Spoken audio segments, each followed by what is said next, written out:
வணக்கம். இன்னைக்கு நம்ம பார்க்க போகிற ரெசிபி ரவா பொங்கல். அரிசியில் பொங்கல் செஞ்சு ரொம்ப போர் அடிக்குதா? வித்தியாசமாக ரவையை வச்சு பொங்கல் செஞ்சு பாருங்க. டேஸ்ட்டும் ரொம்பவே நல்லாயிருக்கும். நம்ம இந்த ரவா பொங்கலை 2 மெத்தடில் செய்யலாம். அந்த 2 மெத்தடையுமே இந்த வீடியோவில் எக்ஸ்பிளைன் பண்ணியிருக்கேன். அதனால் வீடியோவை ஸ்கிப் பண்ணாமல் கடைசி வரைக்கும் பாருங்கள்.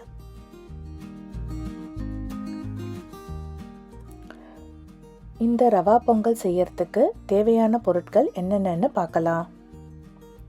ரவை 1 கப், பாசிப்பருப்பு 1/2 கப், நெய் 2 டேபிள் ஸ்பூன் ப்ளஸ் 1 டீஸ்பூன், ஜீரகம் 1 டீஸ்பூன், மிளகு 1 டீஸ்பூன், கருவேப்பிலை 5-10, துருவிய இஞ்சி 1 டேபிள் ஸ்பூன், முந்திரி பருப்பு 2 டேபிள் ஸ்பூன், பச்சை மிளகா 2-3, தண்ணீர் மற்றும் உப்பு தேவையான அளவு. நல்ல அடிகனமான பாத்திரத்தில் 1/2 கப்பு பாசிப்பருப்பை சேர்த்துக்கலாம். இது நல்ல வாசனை வர அளவுக்கு நம்ம வறுத்துக்கணும். லைட்டாக கலர் மாதிரி ஒரு நல்ல வாசனை வரும். அது வரைக்கும் இதை நல்லா வறுத்துக்கோங்க. ஒரு 2-3 நிமிஷம் வரைக்கும் ஆகலாம்.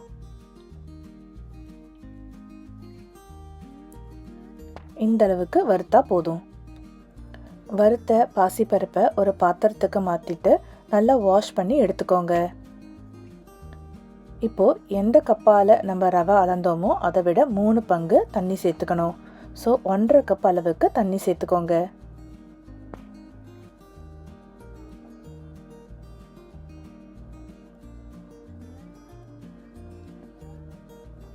கூடவே 1/4 டீஸ்பூன் மஞ்சள் தூள், கொஞ்சோண்டு உப்பு சேர்த்து இதை 4-5 விசிலுக்கு நம்ம ப்ரெஷர் குக் பண்ணி எடுத்துக்கலாம்.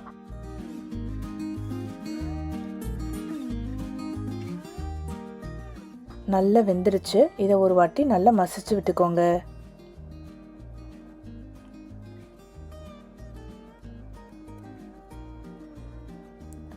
இது நல்லா கெட்டிப்படாமல் இருக்கிறதுக்காக இன்னொரு 1/2 கப்பு தண்ணி சேர்த்துட்டு இதை ஒரு ஓரமாக எடுத்து வச்சிடலாம்.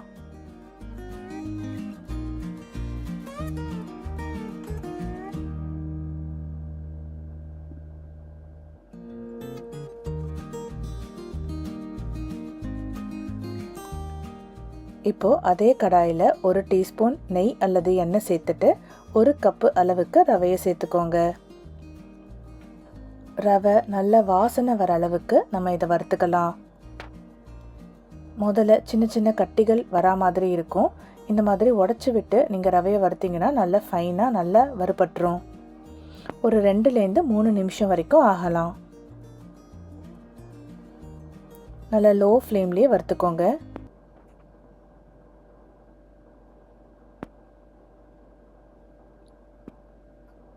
ரொம்ப செவக்க வறுக்கணும்னு அவசியம் இல்லை.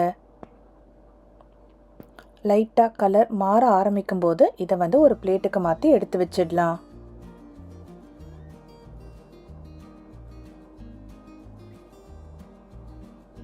அதே கடாயில் நம்ம வேக வச்ச பாசிப்பருப்பை சேர்த்துக்கலாம்.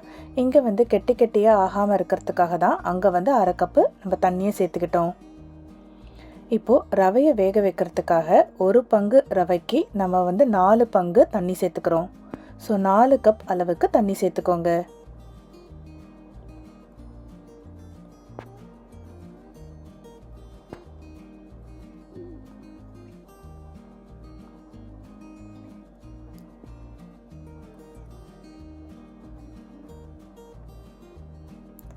இந்த தண்ணி நல்லா கொதிக்கணும்.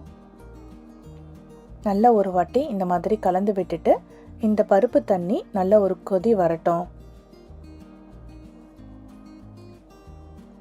பொங்கலுக்கு தேவையான உப்பையும் நம்ம இங்கேயே சேர்த்துக்கலாம்.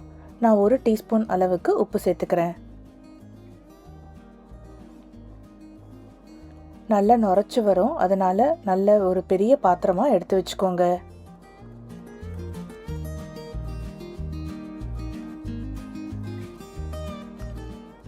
தண்ணி கொதிக்க ஆரம்பிக்கும் போது நீங்கள் அடுப்பை லோ ஃப்ளேமில் வச்சுட்டு கொஞ்சம் கொஞ்சமாக ரவையை சேர்த்துட்டு இந்த மாதிரி கிளறி விட்டுக்கிட்டே இருங்க.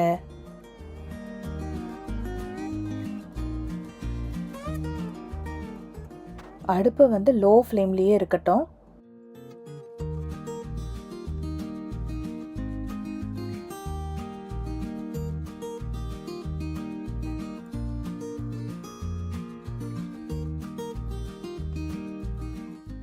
இந்த மாதிரி எல்லா ரவையும் நம்ம சேர்த்துக்கலாம். நான் வந்து ரவா பொங்கல் இங்கே வந்து தளர பண்ண போகிறேன், அதனால் 4 கப் அளவுக்கு தண்ணி சேர்த்துக்கிட்டேன். உங்களுக்கு கெட்டியாக வேணும்னா நீங்கள் வந்து 2.5லேருந்து 3 கப் அளவுக்கு தண்ணி சேர்த்தா போதும். இப்போது ரவை நல்ல வெந்து வர வரைக்கும் இதை நம்ம கிளறிக்கிட்டே இருக்கலாம். அடுப்பை மீடியம் ஃப்ளேமில் வச்சுக்கோங்க.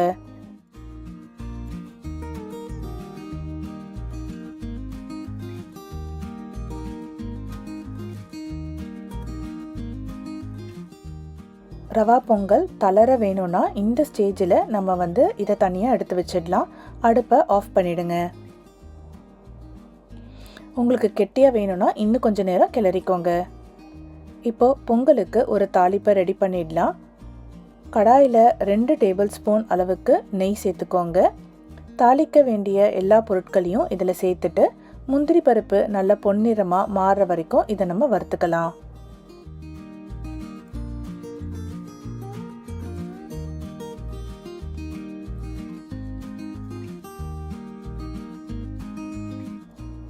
முந்திரி பருப்பு நல்ல பொன்னிறமாக மாறிடுச்சு. இதை வந்து நம்ம செஞ்சு வச்சிருக்கிற பொங்கலோடு சேர்த்து கிளறிடலாம்.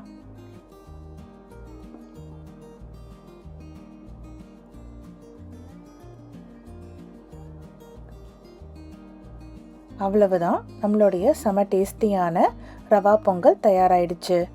இதை வந்து இன்னொரு மெத்தட்லேயும் நம்ம பண்ணலாம். அது வந்து எப்படின்னு இப்போ நான் சொல்கிறேன். இப்போது பார்த்த மெத்தடில் நம்ம முதல்ல பாசிப்பருப்பை சேர்த்துட்டு அதுக்கப்புறம் ரவையை வேக வச்சோம். இப்போது பார்க்க போகிற மெத்தடில் வந்து முதல்ல ரவையை வேக வச்சுட்டு அதுக்கப்புறம் பாசிப்பருப்பை சேர்த்து நம்ம செய்ய போகிறோம். அதே மாதிரி முதல்ல வந்து பாசிப்பருப்பை வறுத்து அதை வந்து தண்ணி ஊற்றி நம்ம வந்து வேக வச்சு எடுத்துக்கலாம்.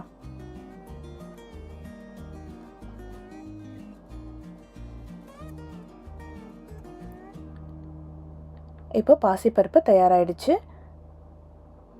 பேனில் அதே மாதிரி 1 டீஸ்பூன் நெய் சேர்த்துட்டு ரவையை வறுத்து அதையும் தனியாக எடுத்து வச்சுருங்க. இப்போது இந்த மெத்தடில் நான் வந்து கெட்டியாக பண்ண போகிறேன், அதனால் 2.5 கப் அளவுக்கு நான் வந்து தண்ணி சேர்த்துக்கிறேன்.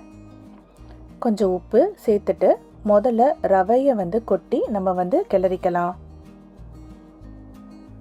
லோ ஃப்ளேமில் வச்சுட்டு ரவையை வந்து இந்த மாதிரி நல்லா கிளறி விட்டுக்கோங்க.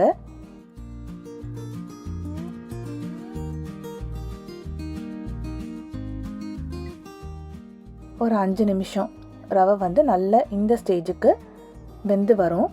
ரொம்ப அதிக நேரம் கிளறிடாதீங்க. இந்த அளவுக்கு கொஞ்சம் தளர இருக்கும்போது நம்ம வந்து வேக வச்ச பாசிப்பருப்பை சேர்த்துக்கலாம். இப்போது ரெண்டுத்தையும் நல்லா மிக்ஸ் பண்ணிவிடுங்க.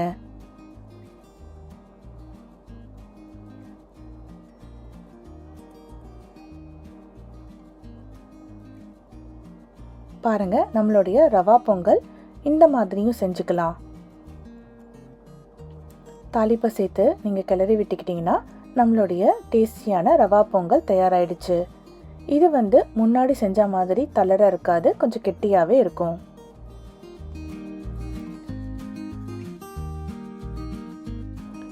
நீங்கள் வீட்டில் ரவா பொங்கல் ட்ரை பண்ணியிருக்கீங்களா? அப்படி ட்ரை பண்ணியிருந்தா எந்த மெத்தடில் ட்ரை பண்ணியிருக்கீங்கன்னு கீழே கமெண்ட் பாக்ஸில் சொல்லுங்கள். எங்கள் வீட்டில் பொங்கலை தளர சாப்பிட்றது தான் பிடிச்சிருந்தது. உங்களுக்கு பொங்கல் வந்து தளர சாப்பிட பிடிக்குமா, கெட்டியாக சாப்பிட பிடிக்குமான்னு கீழே கமெண்ட் பாக்ஸில் கமெண்ட் பண்ணுங்கள். ரவா பொங்கல் ட்ரை பண்ணாதவங்க இந்த 2 மெத்தடில் ஏதாவது ஒரு மெத்தடை ட்ரை பண்ணி பாருங்கள். கண்டிப்பாக டேஸ்ட்டு உங்களுக்கு ரொம்ப ரொம்ப பிடிக்கும். ரவா பொங்கலுக்கான சில குறிப்புகள். தாளிப்புக்காக சேர்த்த பொருட்கள் எதுவாக இருந்தாலும் நம்ம கூடுதலாகவோ குறைவாகவோ சேர்த்துக்கலாம். எதுதான் அளவு அப்படிங்கிறது கிடையாது. பொங்கலுக்கு வந்து மிளகு மற்றும் ஜீரகம்தான் தாளிக்கிறதுக்கு ரொம்ப முக்கியமானவை.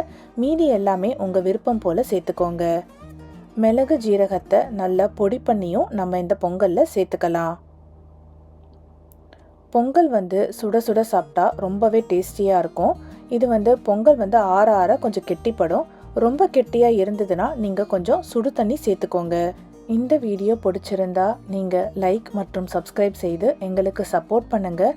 உங்கள் ஃப்ரெண்ட்ஸ் அண்ட் ஃபேமிலிக்கும் ஷேர் பண்ணுங்கள். நன்றி.